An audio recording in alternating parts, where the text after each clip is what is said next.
Bonjour à tous et bienvenue dans cette nouvelle vidéo.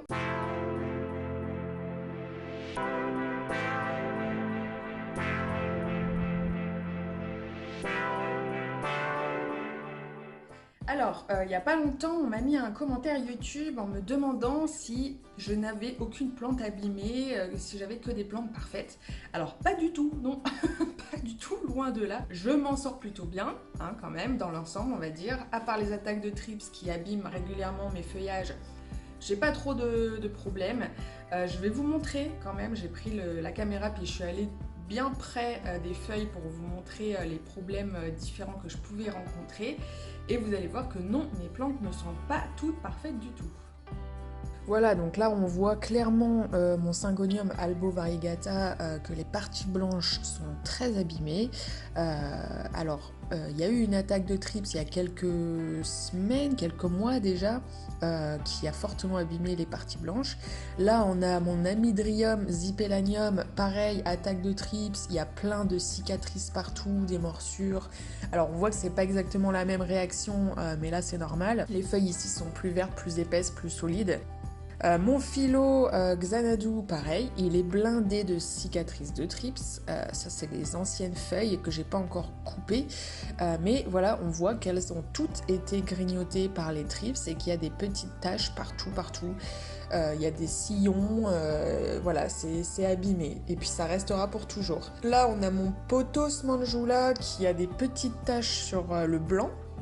Donc là, c'est simplement que le blanc est trop fragile. Alors je pense que ici c'est un manque de luminosité parce qu'il est exposé nord-ouest, c'est quand même pas non plus la folie. Donc le blanc tient moins bien forcément, peut-être également un petit manque d'humidité parfois. Là on a une feuille qui est déchirée, on sait pas trop pourquoi, elle est sortie abîmée. Ça date peut-être de l'époque où il était en jardinerie ou chez le producteur, je sais pas trop. Mais en tout cas voilà, il est loin d'être parfait. Quand on le regarde de loin tout va bien et dès qu'on s'approche on se rend compte qu'il y a plein de petits défauts. Là mon Rhipsalis paradoxa, pareil. Il a des taches marron, brunes, par-ci par-là, je sais pas ce qu'il a eu. C'est peut-être un surarrosage à un moment donné qui a créé ces petites taches noires là, ou une attaque. Hein. Là on voit qu'il y a aussi une grosse cicatrice marron, là je sais pas d'où ça sort, je sais pas pourquoi. Mais voilà, dès qu'on s'approche un petit peu des plantes, on se rend compte qu'en fait il y a plein de petits défauts, mais malgré ça, les plantes restent jolies. Là, on en a une qui est parfaite, par exemple, mon Oya pubicalix, les feuilles n'ont aucun défaut. Vraiment, aucune tache, aucune cicatrice, cette plante-là est parfaite. Les nouvelles feuilles là, vertes claires sont nickel. Voilà, ça c'est une plante typiquement parfaite. Mais c'est loin d'être le cas sur toutes mes plantes d'intérieur et d'extérieur, ça c'est clair. Donc voilà, vous l'avez vu, il y a plein de choses différentes qui peuvent abîmer nos plantes et leur feuillage. Moi en l'occurrence, c'est souvent des attaques de nuisibles qui fracassent les feuillages. On a aussi le blanc des variegations, quand c'est trop blanc ça meurt et forcément voilà, ça donne un aspect pas très joli à la plante. Il peut y avoir des erreurs d'arrosage qui créent des grosses taches aussi sur les feuilles, il peut y avoir plein de choses. Donc voilà, je pense que personne, aucun plant addict au monde n'a que des plantes parfaites. Je pense que ce n'est pas possible de toute façon parce que même dans la nature, certaines plantes sortent parfois avec des défauts. Les feuilles peuvent rester coincées parce qu'il manque d'humidité et du coup quand elles sont entièrement sorties, elles ont un aspect pas très joli. Dans la nature, il y a probablement plein d'attaques de nuisibles aussi. Il y a du vent, il y a des animaux qui passent, qui cassent les branches.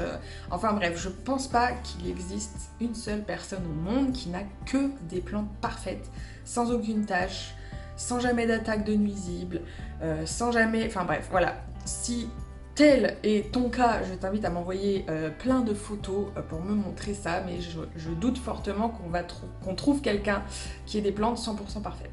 Si tu es resté jusqu'à la fin de cette vidéo, écris-moi le mot abîmé en commentaire. Bien entendu, tu peux l'accorder au pluriel, au féminin, au masculin, comme tu veux. Fais-moi rêver en commentaire. Merci beaucoup de suivre mes vidéos jusqu'à la fin à chaque fois. Merci aussi de regarder les publicités si vous le faites parce que c'est ça qui rapporte un petit peu d'argent, hein. Pour l'instant, c'est sûr que la chaîne est monétisée, mais ça rapporte pas grand chose du tout. On est entre 15 et 30 euros par mois pour être honnête pour l'instant. Donc voilà, autant vous dire que c'est dérisoire pour le travail qui est fourni, le montage vidéo, le tournage, etc., la recherche de photos parfois. Enfin voilà, tout ce qu'il y a à faire en fait pour pouvoir poster une vidéo. Donc merci à ceux qui regardent les publicités que je mets avant et après les vidéos. Je n'en mets pas pendant, je ne veux pas couper mes vidéos avec des publicités en plein milieu. Voilà, donc j'en mets toujours avant et après. Je vous fais de gros bisous, à bientôt et ciao!